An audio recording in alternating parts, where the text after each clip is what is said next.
Konsep dasar pengertian zakat. Secara bahasa, kata zakat mempunyai beberapa arti, yaitu an-nama, pertumbuhan dan perkembangan, at-taharatu, kesucian, al-barokah, keberkahan, kasrah al-khair, banyak kebaikan, dan as-solahu, keberesan. Sesuatu itu zakat berarti tumbuh dan berkembang, dan orang yang diberi sifat zakat berarti orang itu baik. Secara istilah, zakat berasal dari bahasa Arab, zakah atau zakat, yang mengandung arti harta tertentu yang wajib dikeluarkan oleh orang yang beragama Islam dan diberikan kepada golongan yang berhak menerimanya, seperti fakir miskin dan sebagainya. Dari segi bahasa, zakat berarti bersih, suci, subur, berkat, dan berkembang. Menurut syariat Islam, zakat merupakan rukun ketiga dari rukun Islam. Sedangkan menurut terminologi para fuqaha, kata zakat dimaksudkan sebagai penunaian, yakni penunaian hak yang wajib yang terdapat dalam harta. Zakat juga dimaksudkan sebagai bagian harta tertentu dan yang diwajibkan oleh Allah untuk diberikan kepada orang-orang fakir. Zakat dinamakan sedekah karena akan menunjukkan kebenaran atau sidik seorang hamba dalam beribadah dan melakukan ketaatan kepada Allah Subhanahu wa Ta'ala. Urgensi zakat. Urgensi atau arti penting zakat bagi seorang muslim bisa dilihat dari berbagai perspektif. Secara ukhrawi, zakat sebagai perintah atau kewajiban bagi muslim adalah ketundukannya.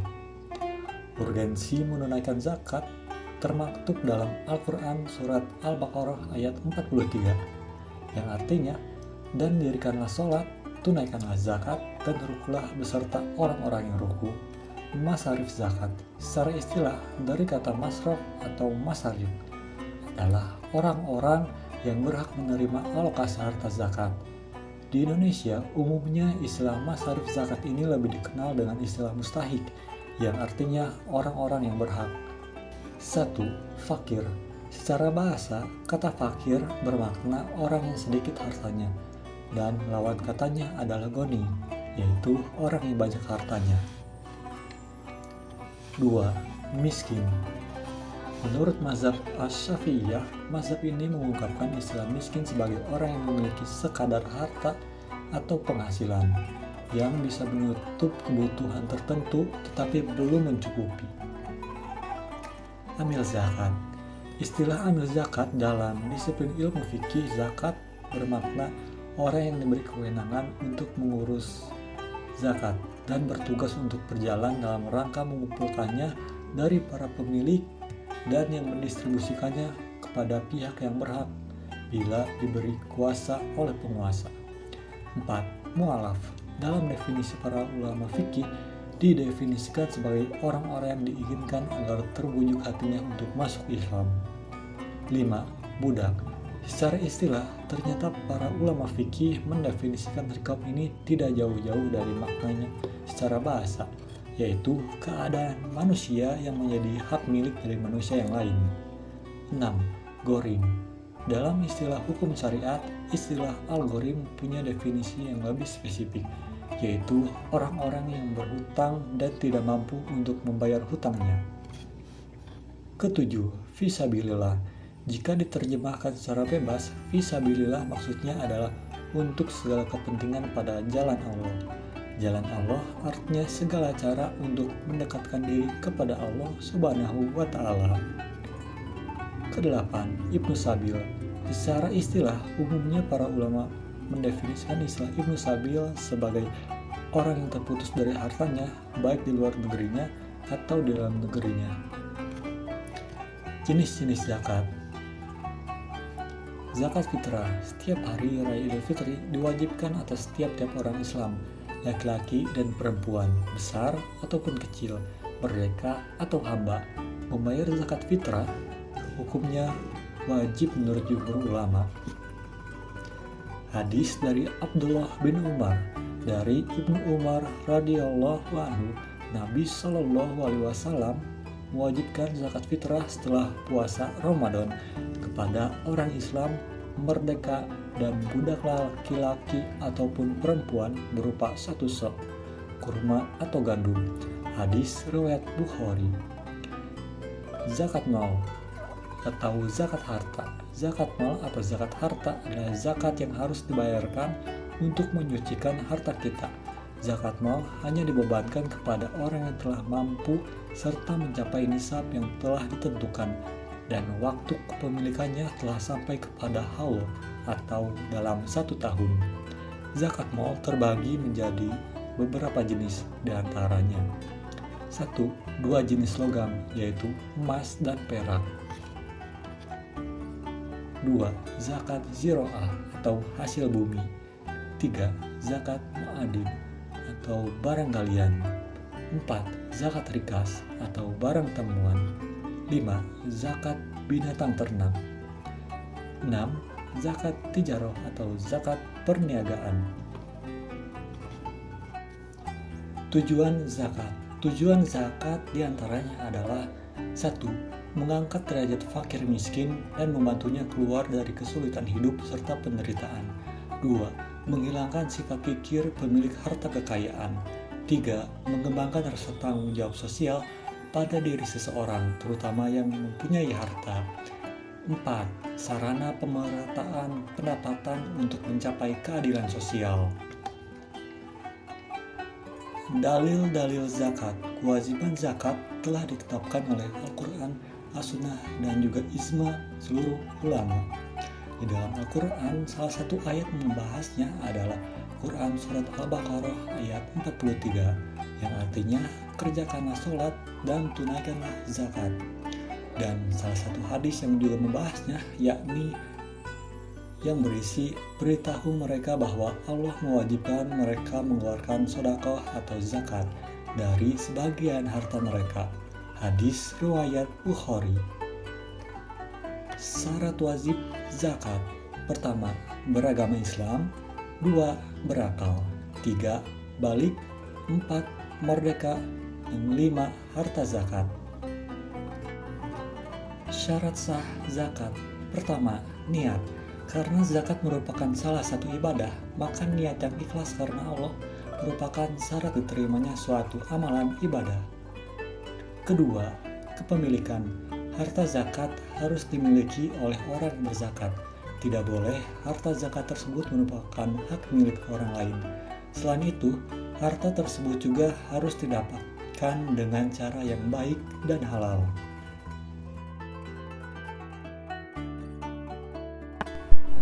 Zakat emas dan zakat perak. Emas dan perak termasuk jenis harta yang wajib dikeluarkan zakatnya meskipun hanya disimpan saja. Justru karena disimpan saja atau ditimbun itulah malah terkena zakat. Emas dan perak ini berbeda dengan jenis harta lainnya seperti rumah, kendaraan, tanah, dan seterusnya yang kalau dimiliki, disimpan, atau ditimbun tidak ada kewajiban zakat. Pengertian emas. Emas adalah sejenis barang tambang yang dalam bahasa Arab disebut az-zahab. Secara ilmiah, emas adalah bagian dari unsur-unsur kimia yang telah dikenal umat manusia sejak kuno. Emas adalah unsur kimia dalam tabel periodik yang memiliki simbol Au atau dalam bahasa Latin disebut aurum dan nomor atom 79. Pengertian perak. Perak adalah suatu unsur kimia dalam tabel periodik yang memiliki lambang Ag dan nomor atom 47. Lambangnya berasal dari bahasa Latin yang disebut argentum. Sebuah logam transisi lunak, putih, dan mengkilap. Perak memiliki konduktivitas listrik dan panas tertinggi di seluruh logam dan terdapat di mineral dan dalam bentuk bebas. Logam ini digunakan dalam koin, perhiasan, peralatan meja, dan fotografi. Perak termasuk logam mulia seperti emas. Emas dan perak sebagai alat tukar. Emas dan juga perak sejak zaman dahulu adalah logam yang dipilih manusia sebagai alat tukar dalam jual beli karena memiliki nilai yang tinggi sehingga digemari umum, tahan lama dan tidak mudah rusak, mudah dipecah tanpa mengurangi nilai dan mudah dipindah-pindahkan. Emas dan perak adalah satu jenis harta yang disebutkan di dalam Al-Quran sangat disukai oleh manusia, yaitu dalam Al-Quran surat Ali Imran ayat 14. Dijadikanlah indah pada manusia kecintaan kepada apa-apa yang diingini, yaitu wanita-wanita, anak-anak, harta yang banyak dari jenis emas, perak. Quran Surat Al Imran ayat 14. Di masa Rasulullah SAW, koin emas dijadikan alat tukar di kerajaan Romawi dan wilayah jajahannya, sedangkan perak dijadikan alat tukar di kerajaan Persia dan wilayah yang menjadi jajahannya. Karena negeri Arab ada di antara kedua kerajaan besar itu, dan bangsa Arab aktif berdagang sepanjang tahun, maka kedua logam mulia itu dikenal cukup baik di negeri Arab. Pengertian dinar dan dirham. Koin emas disebut dinar dan koin perak disebut dirham. Kata dinar berasal dari kata denarius atau dalam bahasa Romawi Timur, dan dirham berasal dari kata drahma atau dalam bahasa Persia. Kemudian, bangsa Arab mengadopsinya untuk dijadikan sistem mata uang mereka. Dan sepanjang kehidupan Nabi SAW tidak pernah merekomendasikan perubahan apapun terhadap mata uang. Artinya, Nabi SAW dan para sahabat yang menjadi khalifah sesudahnya membenarkan praktek ini. Perbandingan harga antara keduanya tidak pasti, terkadang 1:10 dan terkadang 1:12. Di dalam beberapa hadis ditemukan fatwa bahwa Rasulullah SAW pernah membeli seekor kambing dengan harga 1 dinar emas.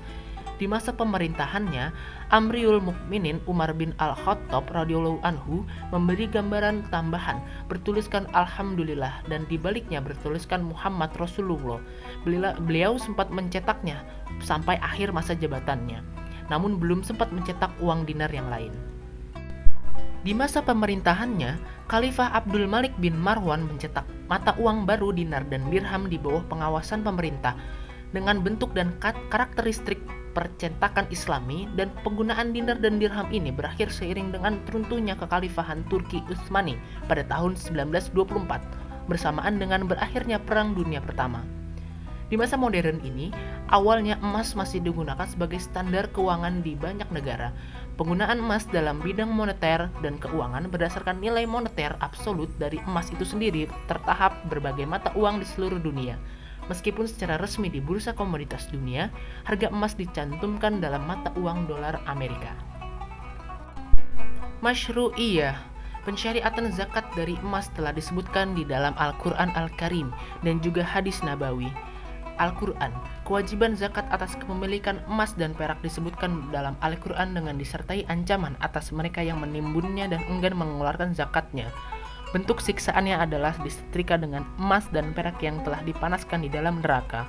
Allah SWT berfirman, dan orang-orang yang menyimpan emas dan perak dan tidak menafkahkannya pada jalan Allah, maka beritahukanlah kepada mereka bahwa mereka akan mendapat siksa yang pedih. Quran Surat At-Taubah ayat 34.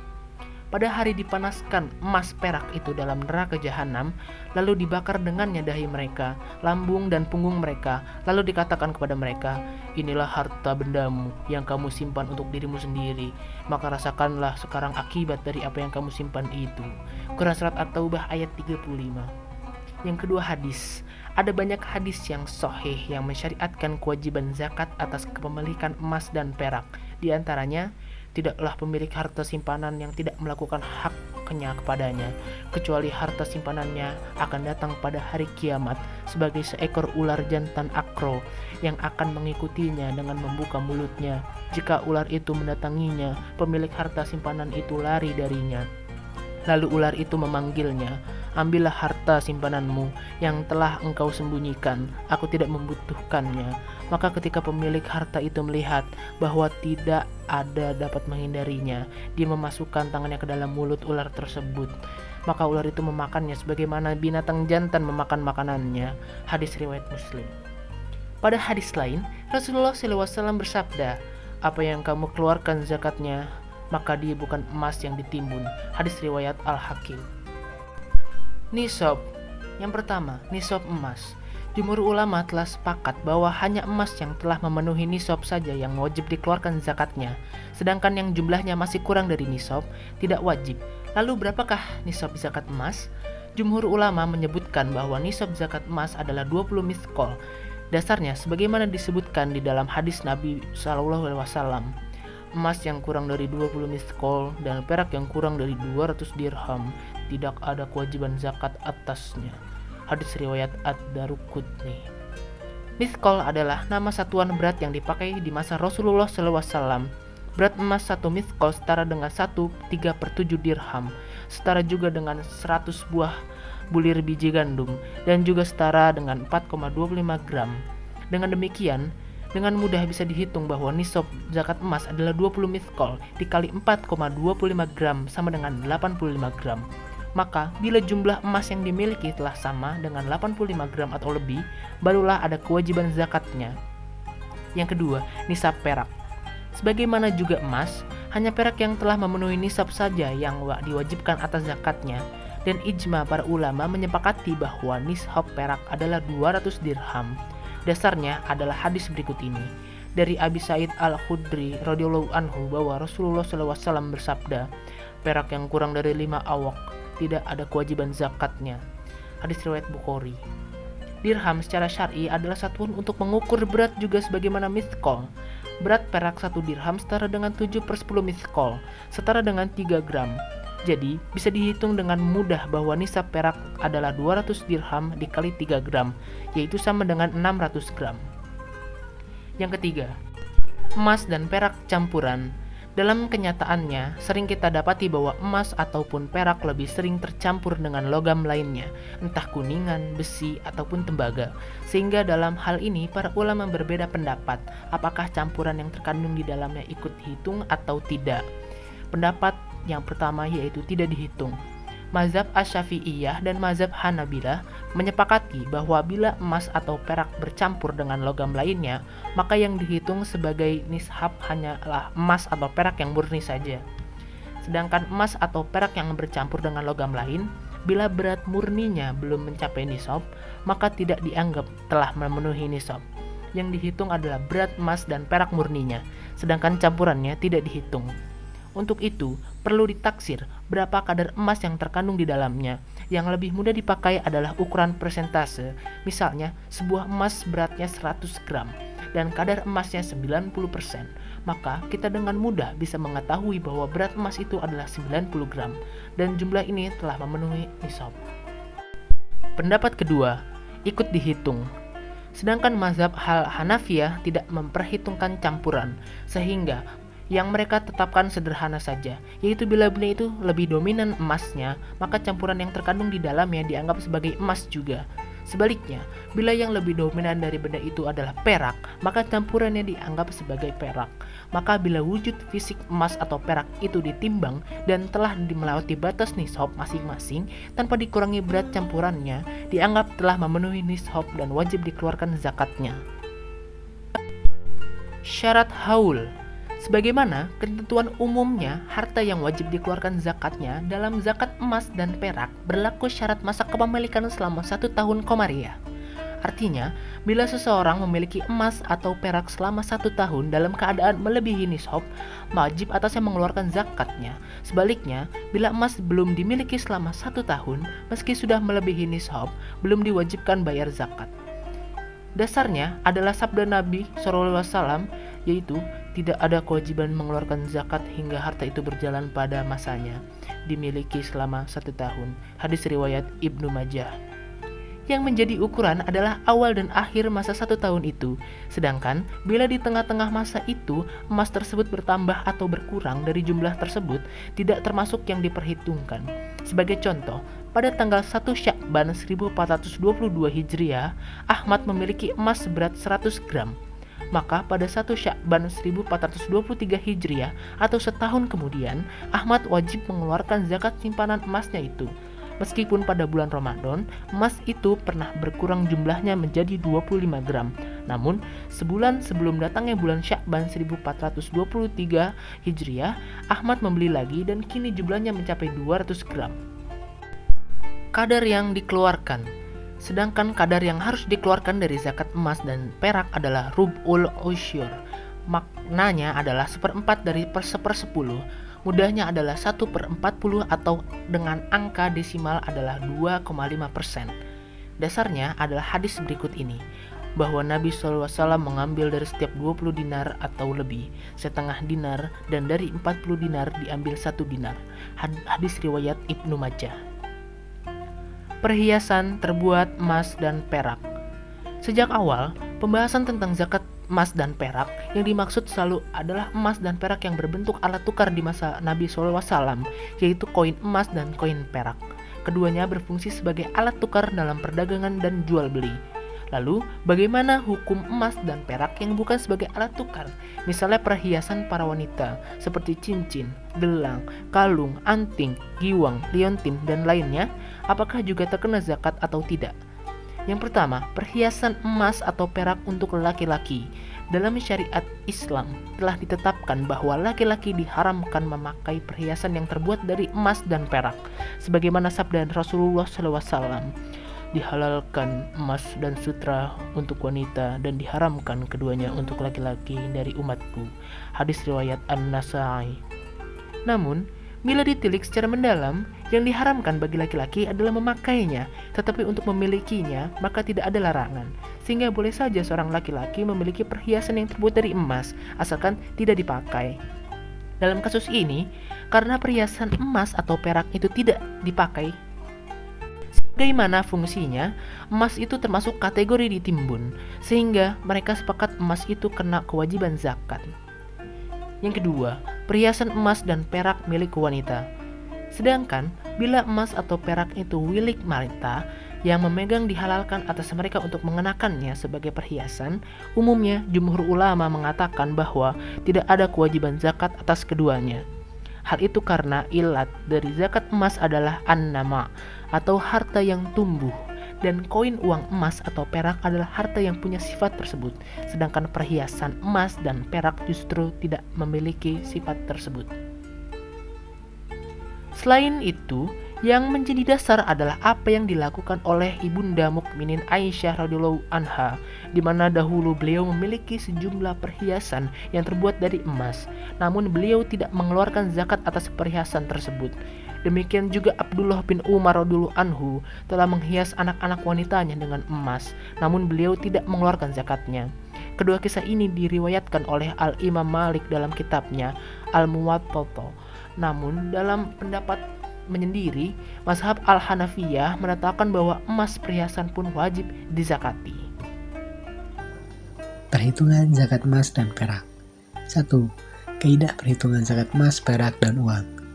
Kaidah perhitungan pada zakat emas, perak, uang, atau logam mulia dan batu mulia lainnya diantaranya yaitu 1. Emas, perak, uang, dan logam mulia atau batu mulia lainnya wajib dikeluarkan zakatnya setelah sempurna dimiliki. 2. Zakat emas, perak, uang, dan logam mulia atau batu mulia lainnya dapat ditunaikan sebelum dan atau setelah genap 1 tahun sejak kepemilikan dan dibayarkan melalui amil zakat resmi. 3. Zakat emas wajib dikenakan atas kepemilikan emas yang mencapai nisab, setara 85 gram emas atau emas murni per 24 karat. 4. Kadar zakat atas emas sebesar 2,5%. 5. Dalam hal emas yang dimiliki menzaki melebihi nisab, zakat harus dibayar sebesar 2,5% dari emas yang dimiliki. 6. Zakat uang atau simpanan, tabungan, deposito, dan sejenisnya wajib dikenakan atas kepemilikan uang yang telah mencapai nisab setara 85 gram emas. 7. Kadar zakat atas uang sebesar 2,5%. 8. Dalam hal uang yang dimiliki menzaki melebihi nisab, zakat harus dibayar sebesar 2,5% dari uang yang dimiliki. 9. Zakat perak wajib dikenakan atas kepemilikan perak yang telah mencapai nisab, setara 595 gram perak. 10. Kadar zakat atas perak sebesar 2,5%. 11. Dalam hal perak yang dimiliki menzaki melebihi nisab, zakat harus dibayar sebesar 2,5% dari perak yang dimiliki. 12. Dalam hal logam mulia lainnya yang dimiliki menzaki melebihi nisab, zakat yang harus dibayar sebesar 2,5% dari logam mulia lainnya yang dimiliki. 13.